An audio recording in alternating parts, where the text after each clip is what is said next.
This channel does not promote any violent, harmful, or illegal activities. All content provided by this channel is meant for an educational purpose only. Dilip বাবু তো point করে করে বলেছেন, তো বিজেপির নেতাদের তো এবার সেই পয়েন্ট ধরে ধরে উত্তর দিতে তো দেখছি সব খাবি খাচ্ছে, সব ব্যক্তিগত আক্রমণে চলে যাচ্ছে দিলীপ বাবুকে। মুখ্যমন্ত্রী মমতা বন্দ্যোপাধ্যায়ের নেতৃত্বে যে সৌজন্য দেখানো হয়েছে, দিলীপ বাবু সেই সৌজন্য দেখিয়েছেন।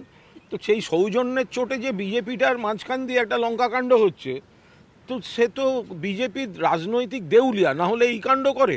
এরা বলছে হিন্দু, এরা বলছে সনাতনী, তিনি মন্দির দর্শন করে পুজো দিয়েছেন বলে তাকে আক্রমণ করা হচ্ছে, এবং যারা আক্রমণ করছে তারাই অধিকাংশ হচ্ছে দল বদলু, তারা সবে গিয়েছে। তো এগুলো দেখলে আমরা বিস্মিত হয়ে যাচ্ছি যে ভগবানকে নিয়ে এই রাজনীতি কেন। দেখুন, এখানে দীঘায় জগন্নাথ দেবের মন্দির খুব সুন্দরভাবে উদ্বোধন পর্ব হয়ে গিয়েছে। মাননীয় মুখ্যমন্ত্রী মমতা বন্দ্যোপাধ্যায়ের পরিকল্পনায় একটা অসাধারণ স্থাপত্য, অসাধারণ একটি আধ্যাত্মিকতা, গবেষণা চর্চার কেন্দ্র, মন্দির, আরাধনার জায়গা, একদিকে সমুদ্র, অন্যদিকে মন্দির, সব মিলিয়ে প্রভুর আশীর্বাদে অত্যন্ত সুষ্ঠুভাবে, এবং কাল বিকেলের পর থেকে যখন মূল ফটক খুলে দেওয়া হয়েছে, জনসমুদ্র, যেটা আমরা ওই সপ্তমী, অষ্টমী, নবমী, আমরা যে কলকাতার রাজপথে যে সমস্ত বড় বড় পুজোয় যে জনসমাগম দেখি, এটা এত বড় জায়গা, ওরম 5-6টা বড় পুজোর জনসমাগম মেলালে যে ছবি, সেটা এখানে দেখা গেল। এলাকাবাসী উজাড় করে বেরিয়েছেন, চারপাশের মানুষ আসছেন, এবং এটা প্রথম দিনেই ইঙ্গিত দিচ্ছে যে এখানে দর্শনার্থী, ভক্ত এবং পর্যটক সব মিলে দীঘার অর্থনীতি, পর্যটন, হোটেল শিল্প,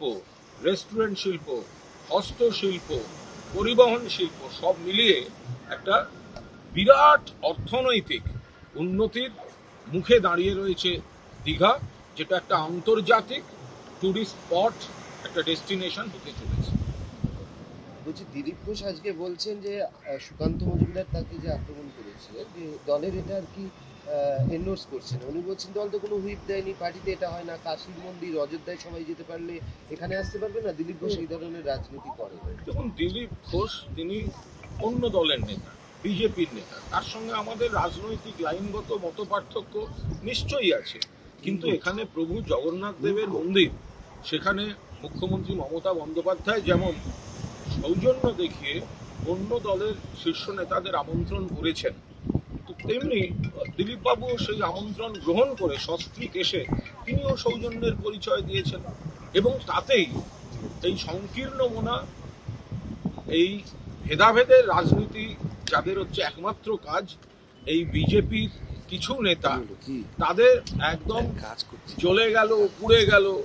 দিলীপবাবু একটা বিয়ে করে ওদের শুয়ে দিয়ে গেছিলেন, আবার এই প্রভুকে দর্শন করে একেবারে সমাপ্ত করে দিয়ে গেছেন।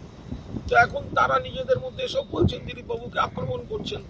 আমি দেখুন, ওটা অন্য দল, দিলীপবাবু যা বলেছেন তার নিজের দলের কিছু লোক তাকে আক্রমণ করেছিল, তাদের তিনি উত্তর দিয়েছেন, এবং ওদের দলের ভেতরের ব্যাপারে নিশ্চয়ই সেভাবে আমাদের কথা বলার কোনো জায়গা নেই।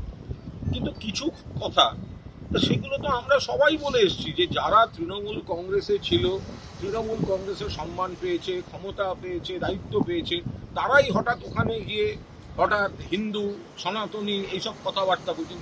দিলীপবাবু তো সেগুলোই বলেছেন। দিলীপবাবু তো দেখলাম বললেন যে আমি এত বছর ধরে করছি, যারা এসছে তারা নিজেদের স্বার্থে এসছে, মমতা বন্দ্যোপাধ্যায়ের স্নেহধন্য হয়ে যারা সমস্ত কিছু পেয়েছে তারাই নিজেদের স্বার্থে এসছে, এগুলো তো দিলীপবাবু বলছিলেন। আর তার সঙ্গে দিলীপবাবুকে যারা আক্রমণ করেছেন, দিলীপবাবু তার উত্তর দিয়েছেন। এটা সম্পূর্ণভাবে তাদের দলের ব্যাপার, কিন্তু দিলীপবাবুর কথার মধ্যে তো সাধারণ আমাদের পর্যবেক্ষক হিসেবে, রাজনৈতিক পর্যবেক্ষক হিসেবে এই ইস্যুতে কোনো অসঙ্গতি বা অযুক্তি বলে মনে হয়নি। সৌমিত্র খা তীব্র ভাষায় আক্রমণ করেছে দিলীপ ঘোষকে, যে আদর্শবান পুরুষের লক্ষাধিক ভূমিকা। দিলীপ ঘোষ পাল্টা বলেছে উনি তো তৃণমূলের উচ্ছিষ্ট খেয়ে থাকতেন এক সময়, উনি তার আরো অনেক কিছু ব্যক্তিগত আক্রমণ করেছেন।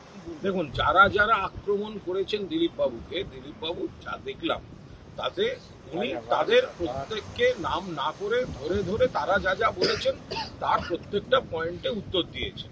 দিলীপবাবুর সঙ্গে আমি আবারও বলছি, দিলীপবাবুর সঙ্গে আমাদের রাজনৈতিক একটা রাজনৈতিক মতাদর্শগত একটা বৈপরীত্য আছে, তাদের সঙ্গে রাজনীতি, তার সঙ্গে আমাদের লড়াই চলবে।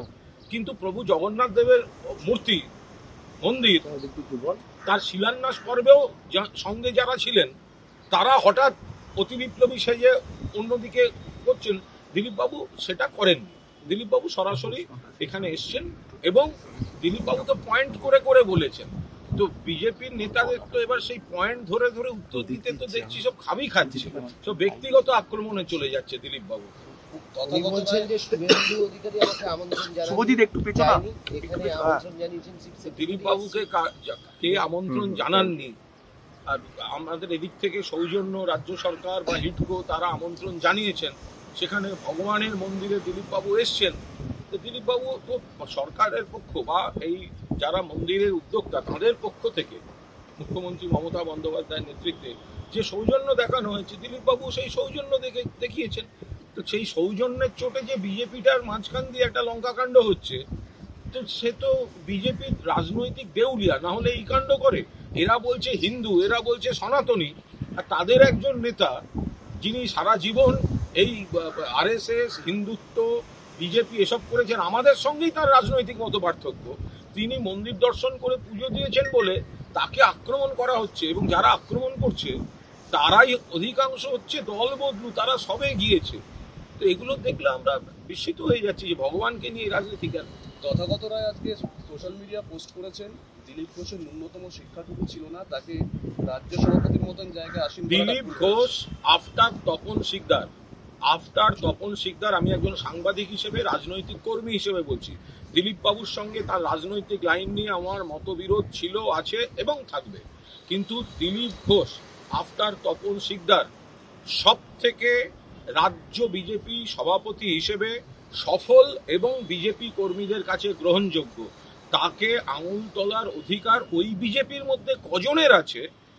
আজকে এইসব ফেসবুক, টুইটার হাতে এইসব আছে বলে এই কিছু কিছু নেতা এইসব পোস্ট করলে ভেসে থাকার চেষ্টা করেন।